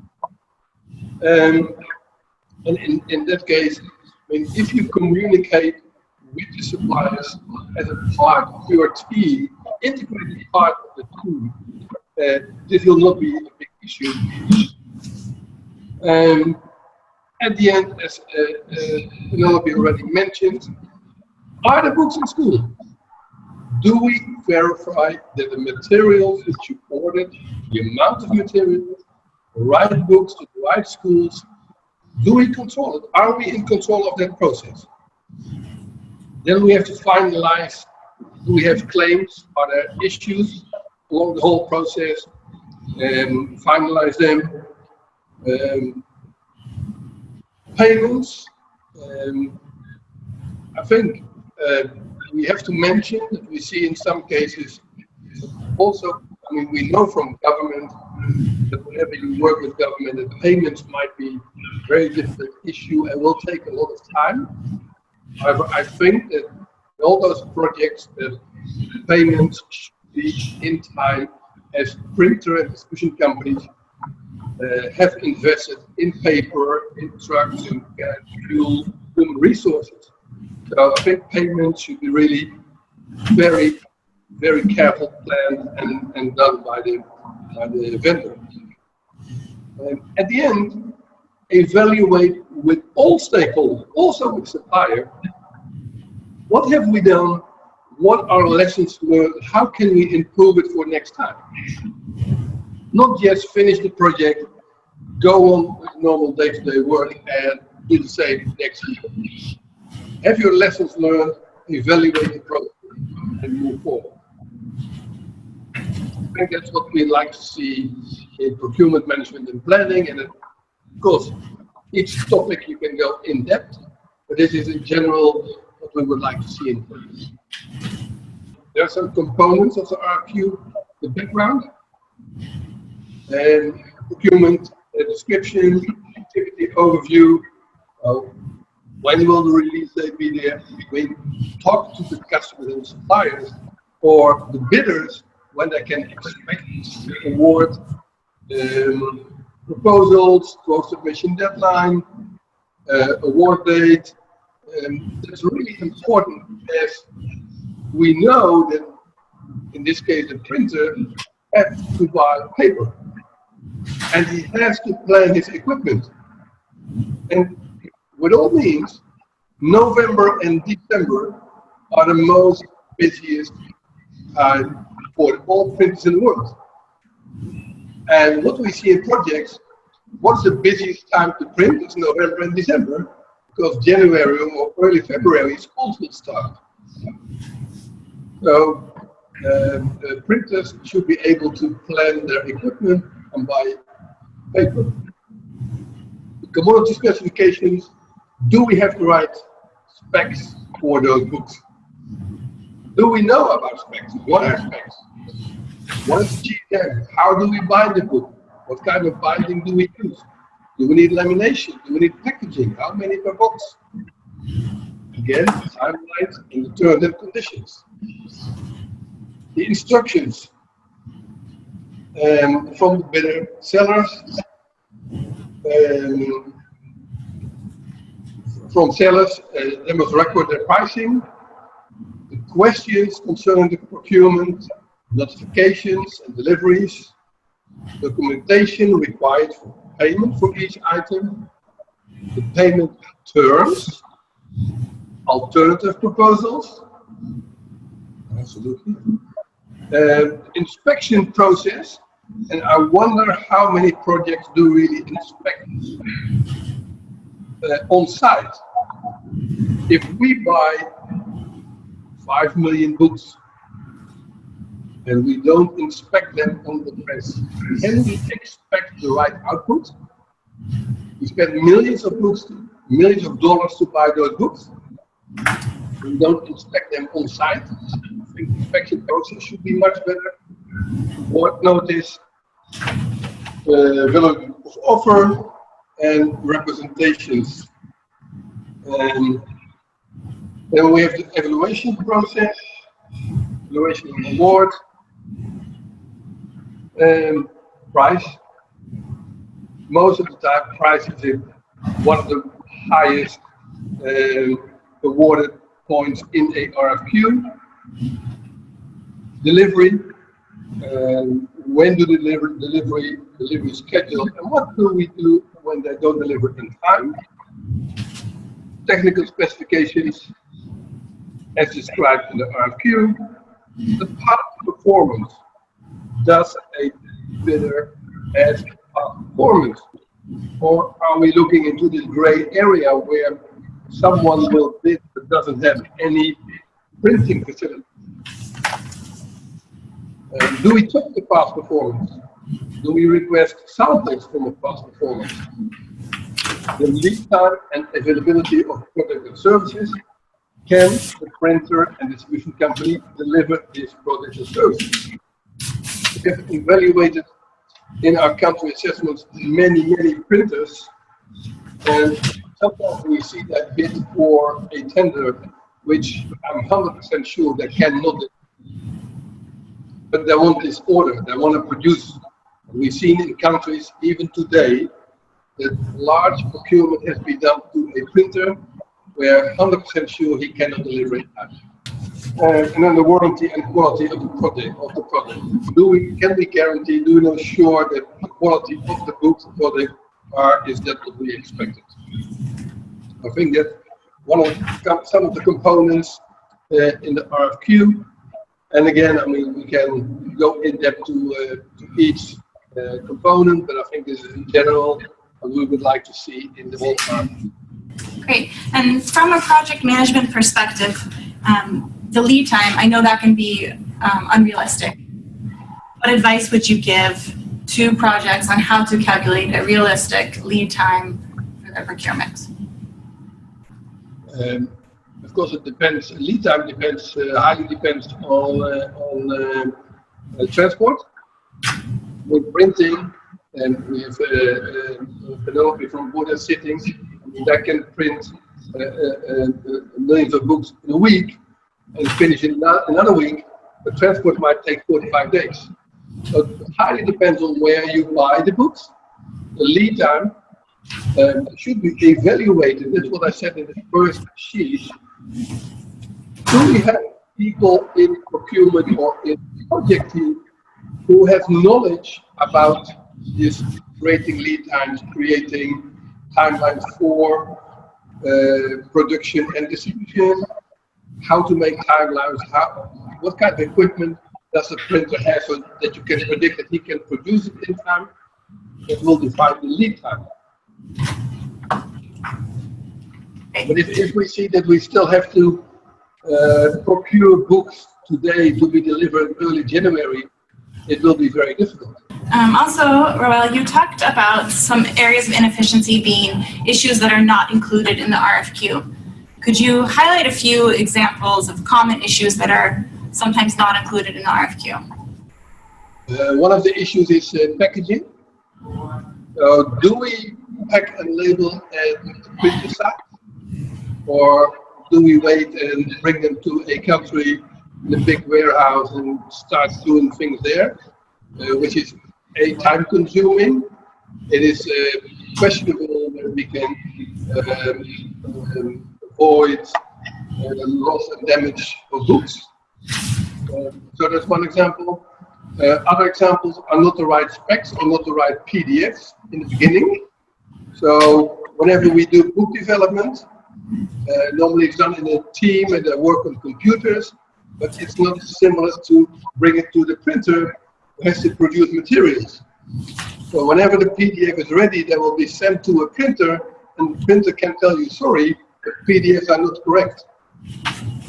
This is also, again, time consuming to create the right PDFs. I just wanted to add, there's one other thing that we don't see very often in RFQs that I think people might want to consider including, and that is more about the equipment that the printer has and requiring some kind of verification of that equipment.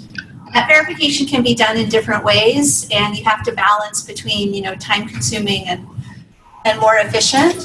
But it's really important to make sure that the printers you're using have the equipment they need to produce the product that you're asking for. So I would recommend more emphasis on that in RFQs and RFPs.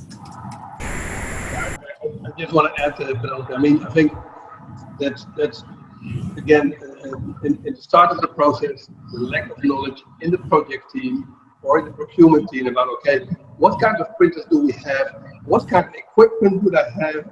What kind of packaging facilities do they have? Do they communicate about how to transport, how to do customs?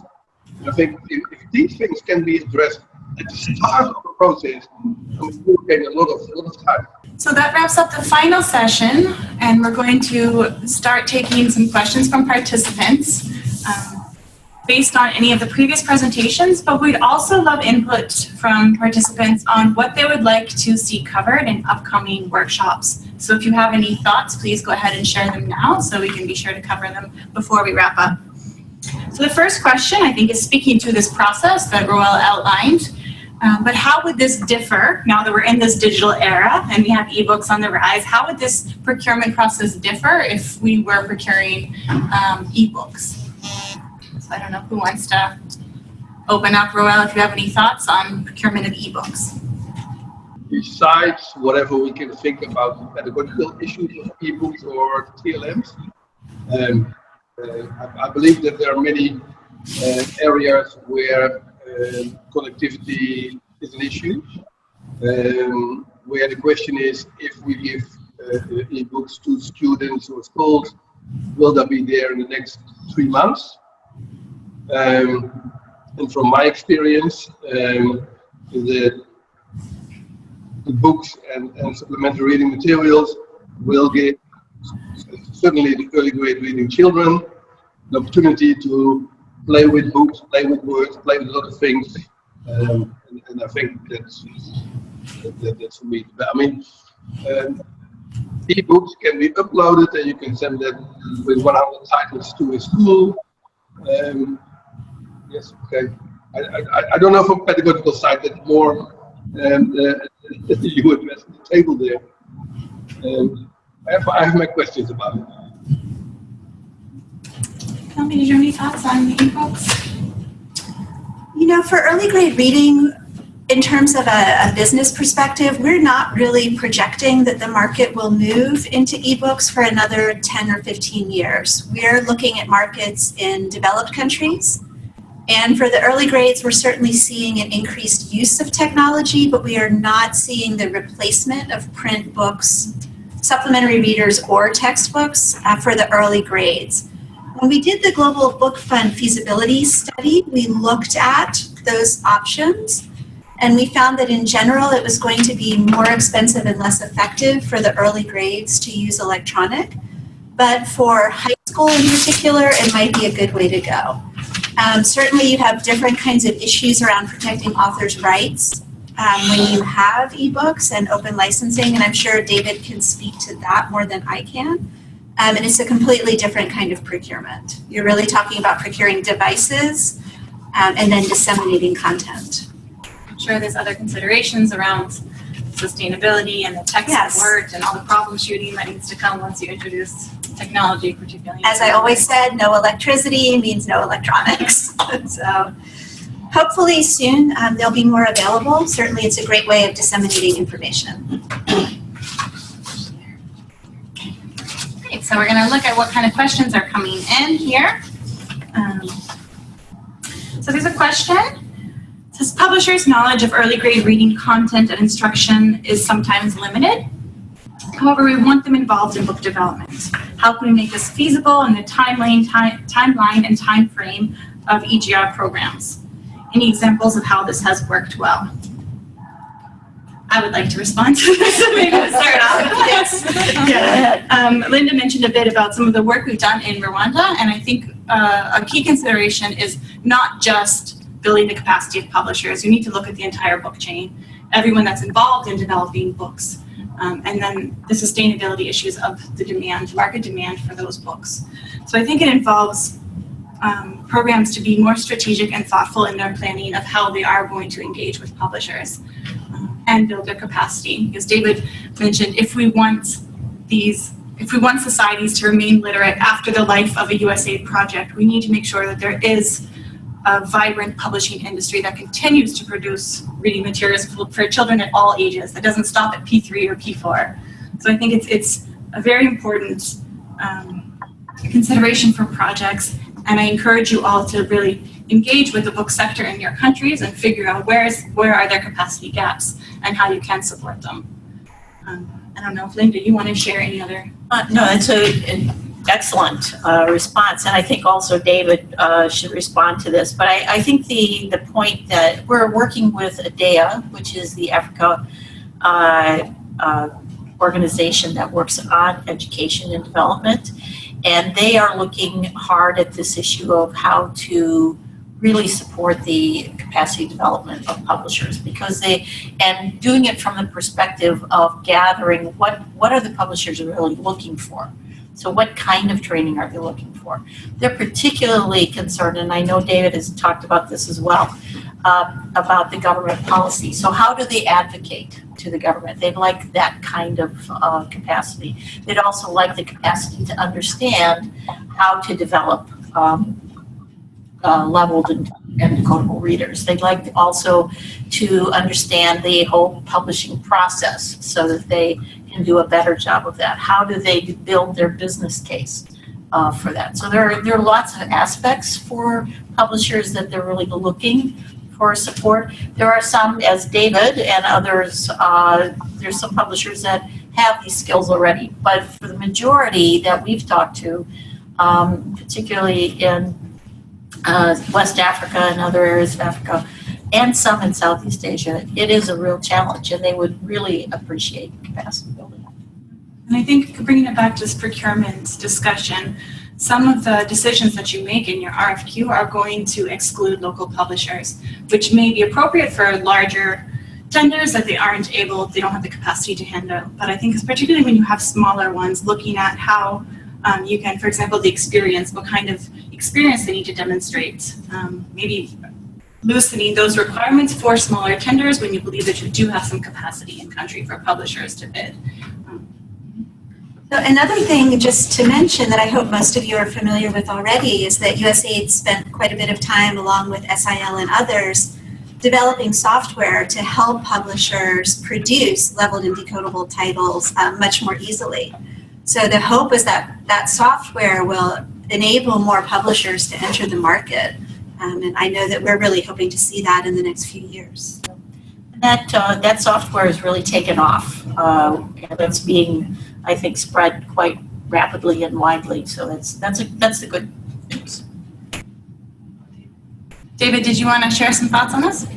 I don't know what I can say here, because for me, I see the greatest threat to the publishing industry, particularly in Africa, is the abandoned will of the government to think that publishers are not doing a good job, and therefore they think they can do a better job. It is happening in Rwanda, where because of the government's own laxity, books didn't get to schools on time, and publishers are blamed for it. And in the process, it's used as an excuse for the government now to get into publishing. What that will mean is that the sustainability we've been talking about is not guaranteed when you take publishing from the private sector to government. And we've seen it happen in Kenya in the past. We hope it will never happen again. We've seen it happen in Tanzania. We've seen it happen in Malawi. And we fear, in some of these countries, publishing has suffered terribly. When we think about digital publishing, and I'm glad I hear everybody agreeing that for early grade materials, we still need the printed product, and it's going to be there with us for a long time to come. Overemphasis on digital publishing is not going to help the situation. It's just going to confuse the children, because funding, both at government level and even from donors, is not forthcoming, and it could cause chaos in Africa. I have not even seen it happening in other developed countries. I was in Japan recently and was amazed at the number of books that are sold through bookshops, even alongside the other electronic gadgets. So for us, the greater assistance that we need from international bodies, and these I would want to point to USAID, DFID, UNICEF, others, is to try and let the government know that publishers need support in form of training, in form of bringing on board international players to come and train local participants, so that we improve our local capacity instead of the government thinking they can do the job themselves. To me, that would only probably make corruption thrive even more. Yeah, I see a few questions coming in kind of related to this in the same vein of the relationship between publishers and governments. And I know as an implementing partner, sometimes you can play a role of kind of marriage counseling between the two actors. So there's one specific point raised about how governments can refuse to give advance payments.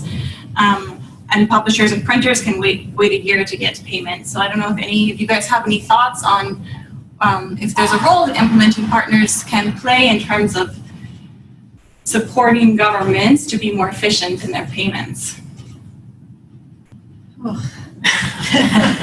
I mean, that's a tough one. It's a huge issue for us. Being a German company, you can imagine we have a lot of, it's a huge company, and there are a lot of staff who think it's very risky already to be in this line of work. And when payments are often delayed by 6 months to a year, or even more in some cases. So it's very, very difficult. We have insurance to cover non-payment and some other circumstances, and that certainly helps. And the volume of business helps, but it has a huge impact, particularly on country level and regional publishers, printers, and distributors. And it's not only governments. This might make me, even less popular, but it's implementing partners and USAID as well. We work really hard to produce the books on time, and it's a huge issue for our business when we don't get paid. And when the government pays you, when they delay your payment, like it has happened to me in Rwanda again, they come back 2 years and they start penalizing you for late delivery, and yet they don't pay you for the time they have overstayed without paying you. I don't know how we can deal with it, but isn't it possible for all of us, like we did in Kenya many years ago, when we discussed with the government and told them that they should be enablers, not doers. They should not be the judges and the jurors at the same time, about business. They should enable us to do business. And fortunately, although they still have two parastatals operating and competing with us, at least they do allow an element of free trade in the country, which we enjoy. Can't we probably donors, because we also at that time required bodies like BFID and others to come in and tell the government that they should step away from participating in business and let the private sector do what they are supposed to do, and that be enforced, so that instead of financing through government, whoever is the procuring authority in this case, even if it is a bilateral agreement, can't you be the one to pay the bidders instead of the other way around? Because, so long as the procurement laws are, being followed properly, isn't it easier that somebody is paid instead of giving money to government who come up with all sorts of excuses to delay settlement? There's a question, I think, around project management, which, Roel, you might be best placed to answer. You mentioned bringing suppliers into your team to improve communication and the working relationship, but in doing that, how do you prevent any conflicts of interest arising? Especially in small context where somebody's what I meant is bringing the team after awarding the contract.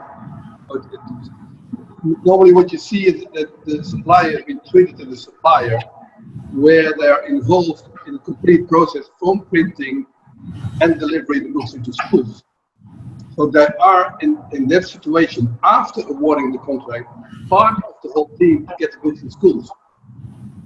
And the communication between the vendor and the supplier is really very limited.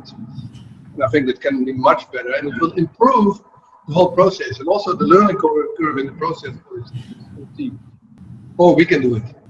Great, last question. There's a request for someone to speak a bit about the specifications for bulk handling and how that helps districts and schools. So if it's the wrapping of the cartons, et cetera. So I don't know if you have any last final thoughts to share on specs for bulk handling. So I think at another session we'll get more into the details, but I would argue, or I would say that you need to be very cognizant of how your books are going to be transported at each stage in the distribution process. So you may well be using containers, shipping containers, to move your books into the country. Then you're looking at unpacking those containers and moving books on pallets. Then you're looking at taking cartons of books off the pallets, and then people are actually carrying the cartons. I think it was actually UNESCO that came up with some standard that the boxes should not be heavier than the weight of an average 12-year-old child or something like that in a particular country. So the cartons, I think, are supposed to be less than 40 pounds. However, we did just get an order for cartons with 1,000 books per carton, so that's going to be more than 40 pounds. But just to say that you need to think about the entire delivery process and how the books will be packaged to ensure that they can be moved by the people and equipment that's supposed to move them, and also that the books are being protected. You want your books to be in heavy boxes, you want them to be wrapped, and you want them to be strapped. Because whether or not, if you ordered the books in the dry season, well, guess what? There's a delay in the port and there's an early rain and all of a sudden your books are getting wet. So since you're spending quite a lot of money on them, you do want to spend the marginal extra cost to make sure that they're well protected. So that's it for the questions. Thank you for the really lively discussion. Hi, everybody, and I wanted to thank everybody who participated on the panel, Linda, Roel, Penelope, and David, particularly David, who's here late, and you can see it's gotten dark in the background while he's been sitting with us. I really appreciate the expert input you provided on preparing for procurement. That is the focus of this session, and I think we really had a lot of rich discussion and really great questions as well. We had a lot of technical questions online, and I wanted to just share a couple of things. One is that we're in the process of preparing some guidance on preparing early grade reading book procurement. So some of those technical questions will be covered in that document, but we thought that it would be better to dive into some of these technical questions that individuals asked online in a subsequent session. We wanted to really kind of talk about the major issues around book procurement and preparing your team and gearing up for it and putting yourself in a place to be most effective as you put it together.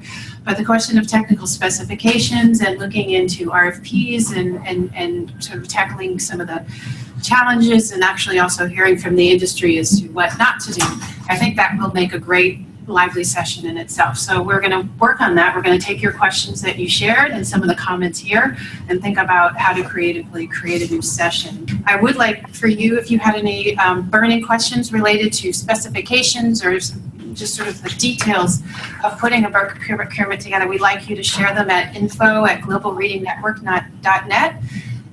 We're also going to share the PowerPoint from today and the audio from today, so you'll be able to review it later if you had to. And then if you have any other questions related to the topics we covered today, you can feel free to ask them, and we will try to get a response from the panelists and get a response back to you. So without further ado, I just wanted to close the session and say thank you for participating this morning. Thank you, everybody here, for the hard work you put into putting this together. Thank you, David and Roel, for joining us from a distance. And really, we look forward to working with you again on a future session. And please look for soon this book procurement guidance and some upcoming sessions in our newsletter.